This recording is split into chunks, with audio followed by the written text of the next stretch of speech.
Reignbreaker is the latest to join the sea of action roguelites, following the releases of Hades and of course Hades 2.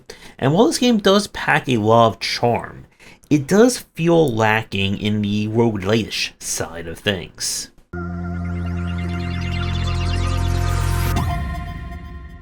In Reignbreaker, we play as Clef in a self-described medieval punk world, where an evil queen is ruling the populace using mind control. And in order to set things right, we're going to be diving into one very repeatable dungeon in order to do so. If you have played, of course, Hades or any more modern action roguelite, then the basics of Reignbreaker should be very apparent. You have a normal attack, you have your kind of auto mecha javelin, and you'll also be able to equip other items as well. Now, unlike Hades and some of the other games that we've played, you don't have as much in terms of kind of build variety or build depth, and this is a point that's going to come up again in a few minutes. At the start of the game, you only have one variant of your javelin, but as you get through the dungeon and do it fast enough, you unlock additional variations. How this one works is that you'll choose kind of like a standard or a kind of base variant of a javelin, and then you can choose kind of an individualized perk that goes with it. So you can choose the shotgun javelin and also give it the variation that it will stick enemies to the ground when you hit them with it. Now, the kind of flow of combat is that using your javelin, you can also throw it at enemies, which also has its own unique effect as well as slamming into the ground, generates heat. When it gets too hot, your javelin goes on cooldown and you won't be able to use it. And you can then just resort to punching enemies with your bare fists.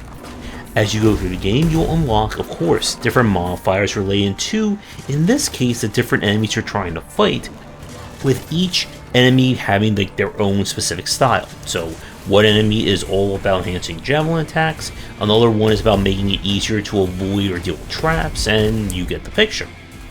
The meta progression in this one is also quite light. You'll of course have a persistent currency that builds as you get through the dungeon and things get harder and harder. And you'll be able to choose from different perks that you can equip onto Clef before you start the run. With the idea is that there's a fixed number of perk slots, with more that get unlocked as you play, so the general idea is that instead of you just growing more and more in power, you are trying to create a build that works for you. So you can choose things such as giving your punch a kind of vacuum ability or a vacuum effect that you can pull in enemies and then just go super punch on them all over.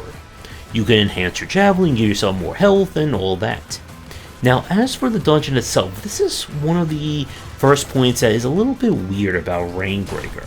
The dungeon at the beginning of the game is about maybe 10-ish minutes long, 10 to 15 if you know what you're doing.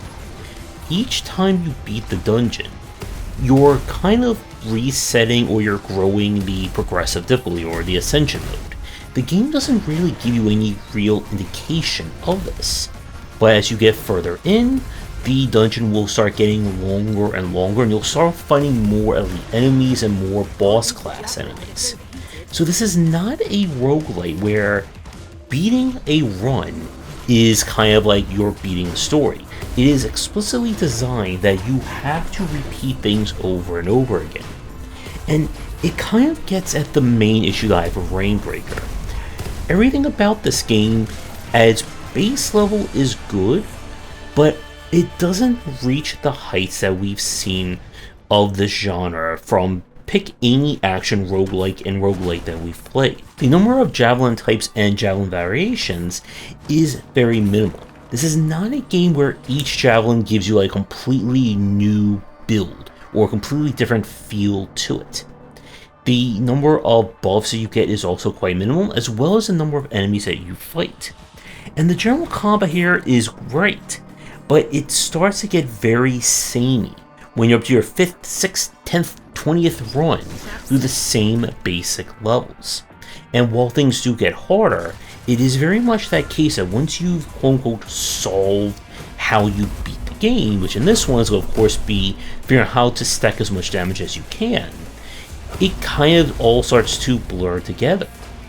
You don't have as many means of creating like crazy synergistic builds as you do with other games, since at most you're going to be affecting your punch, your javelin, and that's it. And I do feel like if there's maybe like one additional attack or one other means of interacting, could add a lot more to this one. And this definitely gets to be an issue when you start fighting enemies that have super armor, and especially bosses where it becomes very hard to stun them.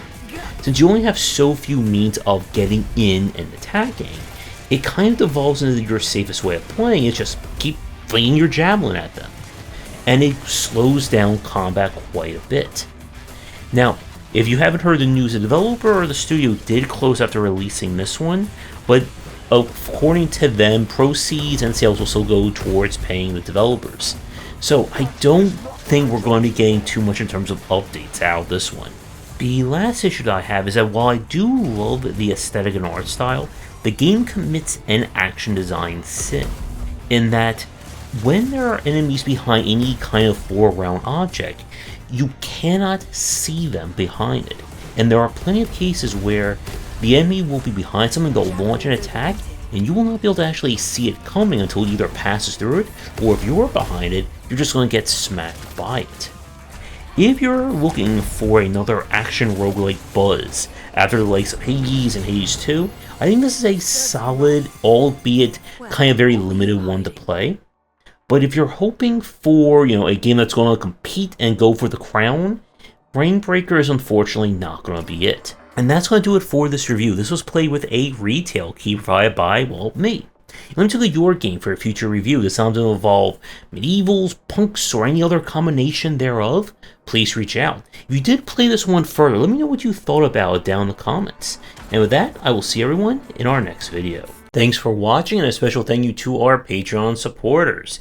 If you enjoyed the video, do the YouTubing stuff, be sure to visit our Discord and Patreon, and you're interested in more in my thoughts on design, check out my game design books.